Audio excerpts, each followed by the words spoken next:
this is actually where the rubber meets the road. This is where we want our folks to learn those skills and those techniques that are going to probably save either their lives or their buddies' lives. Something like this, it really brings it all together and makes it feel like you have more of a purpose than just 1 weekend a month. It is the only Air Force Reserve Command joint accredited exercise. So that in itself speaks volumes and is a testament to why we should be here.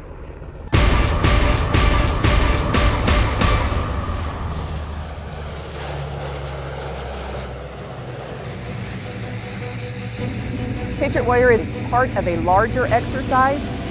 It is a combination of WarX that the Army owns for their line, Global Medic, which is a joint accredited exercise that teaches the medics across the spectrum of care, and then Patriot Warrior is the Air Force Reserve Command line portion of the exercise. When combined all together, create a huge exercise that we get to practice joint interoperability operations. My airmen in the aerial port are from 5 different bases. So when the first aircraft landed, they had to figure out how to work as a team without even knowing each other's name. You've always got to find ways to mitigate the turbulence in order to keep going smoothly to what I usually call a safe landing. Basically, none of this was here prior to us coming except for a couple hard shelters. So everything that you see that's set up and requires a generator or electricity, we've had our hands in. Our assets in the reserves are limited, and so our training is kind of spread out. And so any chance that we get to get some experience with real-world equipment and real-world scenarios that we'd be faced with, is just going to better prepare us for a real-world deployment.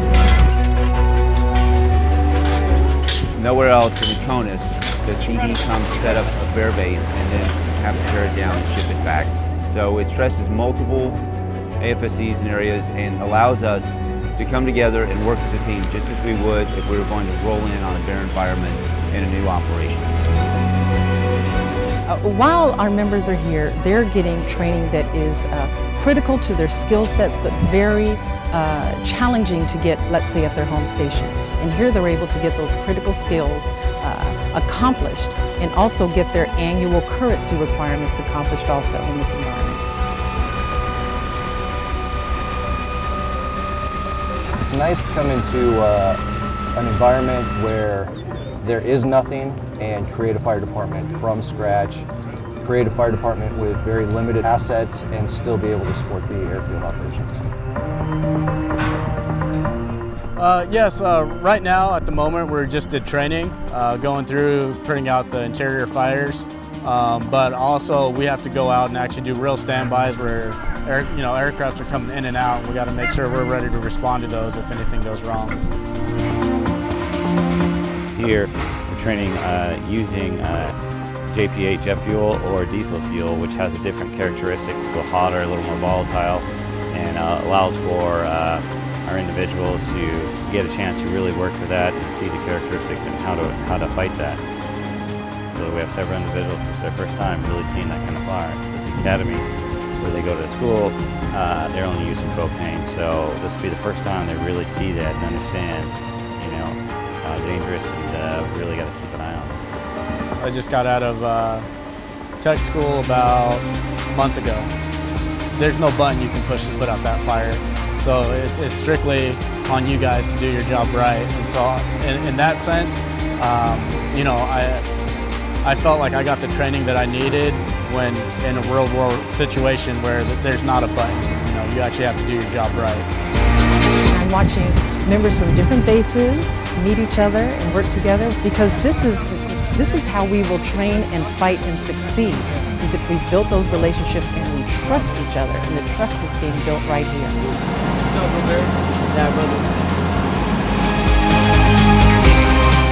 I think this is incredibly valuable training. This puts everything together. All your radio training, your recognition training, everything. So it forces you to keep calm at all those little things you learn together in one exercise. So it's really hard to do that anywhere else. We put it all into play right here at Patriot Warrior. We've got all the components, and it's a combination of all those other training environments. But guess what? The benefit is we do it on our own schedule. We can back it up and go over some of those areas that we need to train more on, and we control it. Communications were not bad today. I tell you what, Patriot Warrior is the place that we want our ACS, and to be honest with you, some of our operators to play in the future.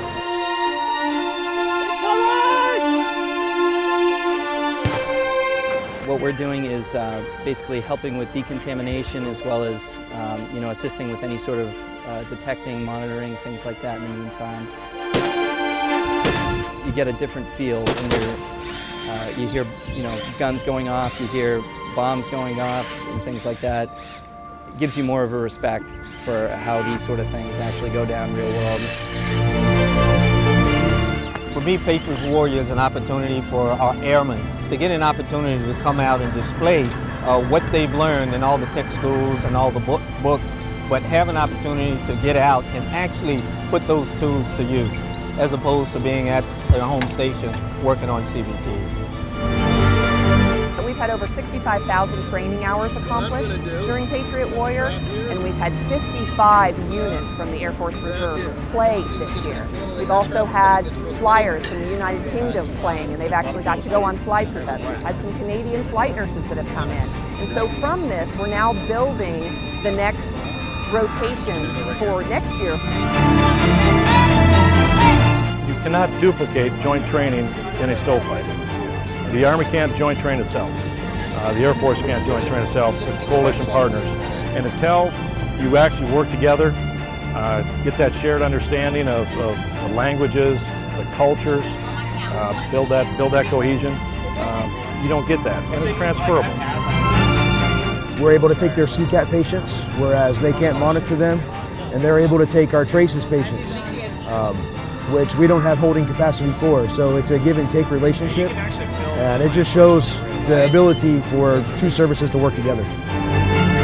We were here 2 years ago, and we learned so much from that that we really wanted to come back. And this is great training for us, both preparing our cash to fly, being flexible, learn from the FST and the ERPS teams on how they do things.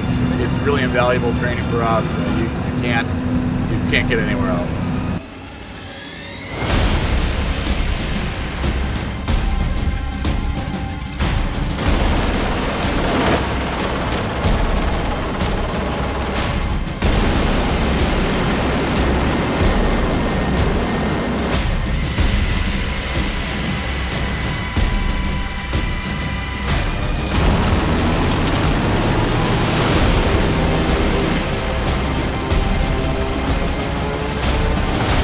This experience has been wonderful. It gives me a chance to see what I'm going to be like in a deployed setting. It's going to give me a chance to see what are the limitations and how does it weigh on me? How am I going to work through challenges that I've never been presented with?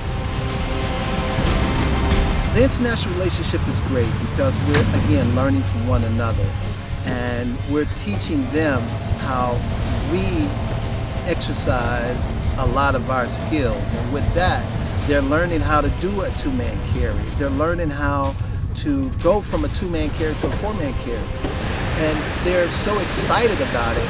I mean, it just makes us feel good to know that they're not leaving out here empty-handed. They're actually gaining some information.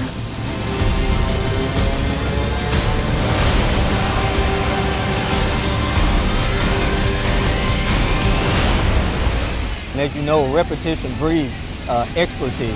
And for our airmen, every time I come out here and talk to these folks, the excitement and the enthusiasm in their face lets me know that we're doing the right thing by bringing them to Patriot Warrior year after year. Everything that we put into this exercise, when we get into real world, there won't be a problem. I see this exercise continuing, and I look forward to it growing. It makes me feel like I have a sense of accomplishment once the mission's done. I did my job, everybody came back safe, and that's the goal of the mission, is to get it done and everybody be safe through the whole thing. I'm sold, so I'm an ambassador for Patriot Warrior. I absolutely am, and so glad that I had the experience to be here, to be boots on the ground, to witness everything that's going on. I know I want my airmen to get their training here.